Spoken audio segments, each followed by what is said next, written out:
Hey guys, welcome back to the channel. I'm the TMax, and for those of you who are new to my channel, I have been living abroad for almost 2 decades now, traveling around the world, making YouTube videos about my travel experiences, learning new languages, immersing myself in culture, and making cinematic drone videos. Subscribe, like, share, and comment now.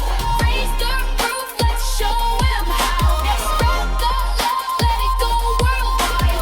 Join the wave, take a digital ride. Every thumbs up's a step to the sky. Every share's like wings, let's fly. Don't just watch, be part of the flame. Together we'll change this game. Subscribe to the TMax and see the world. Stories unfold, adventures unfurled. Hit that button and share the thrill. The TMax journey, it's all so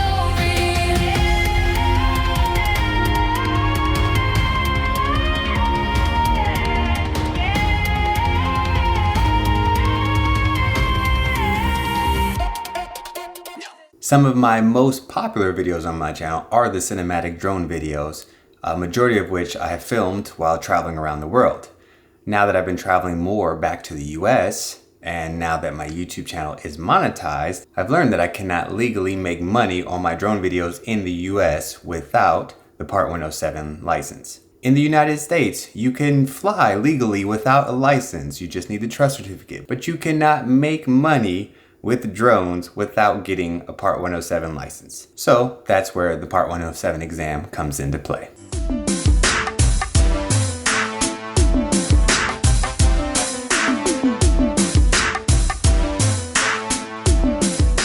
I've been flying drones for almost a decade now, and so I thought I'd just be able to waltz into this test and pass it very easily. But then when I looked up and saw that it was $175, I didn't want to go in so recklessly, so I decided I would take a practice exam. And the FAA recommends PSI's website, so I went there to try their practice exam, and I got a 78, which is passing.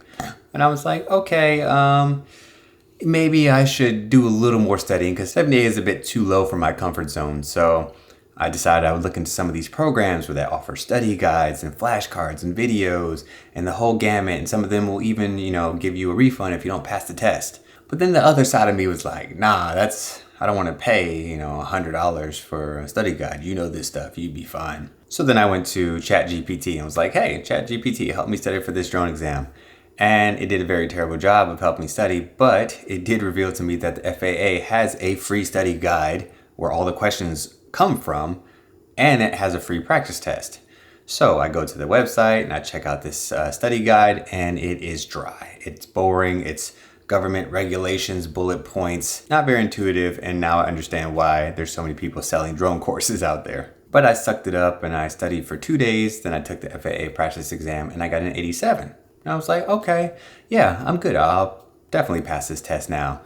But I couldn't schedule the test for the next day. I had to wait a few days, and I was like, okay, well, I don't want to lose the information. Let me study a little bit every day just to keep the information fresh in my mind. So I went to a bunch of YouTube channels and watched some videos. One that I really liked was John Peltier's drone course. He has a bunch of free videos on his page, which took me to his website.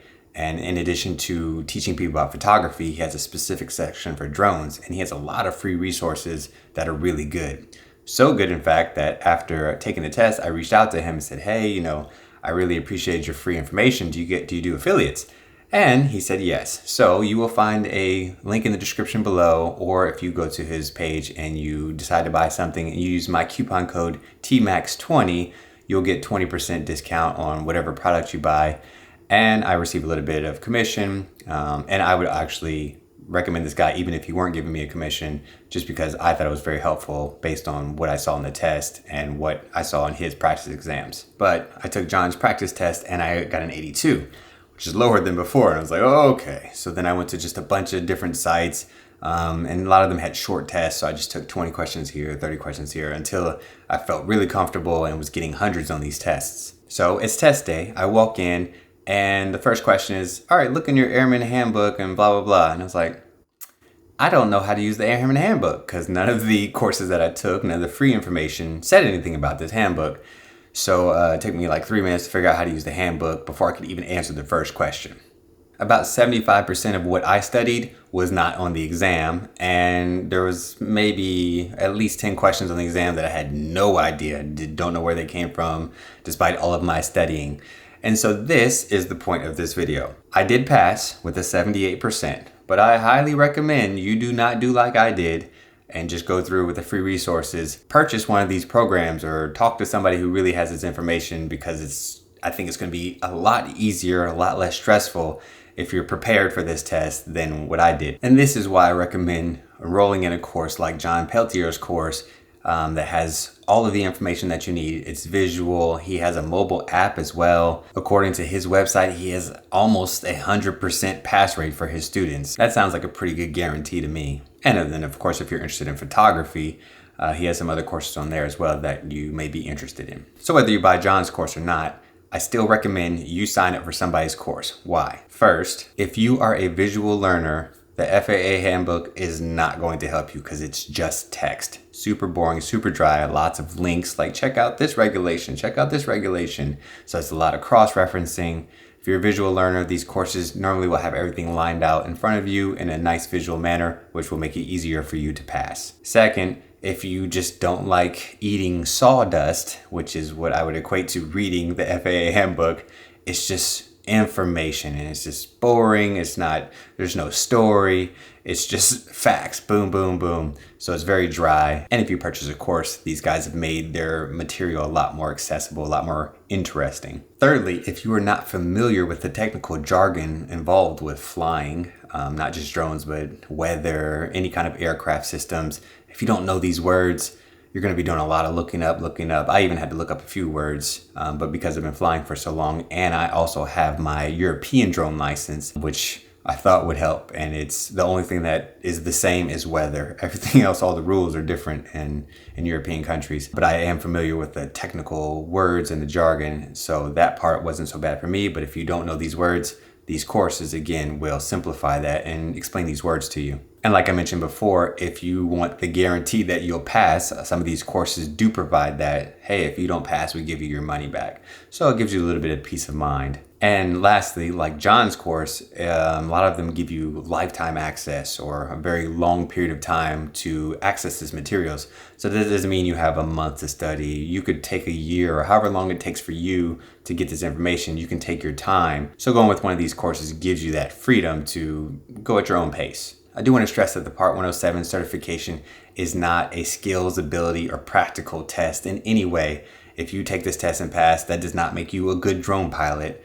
It has nothing to do with the physical flying of a drone. It's all of the regulations and the knowledge and information that you need to be a smarter drone pilot, but it's not going to make you a good pilot. The certification is purely if you want to make money with the drone in some capacity, real estate photography, flying for utility companies, emergency services, whatever you want to use your drone for to make money, you have to have this license. If you're just a hobbyist and you want to fly your drone for fun, you don't need the license.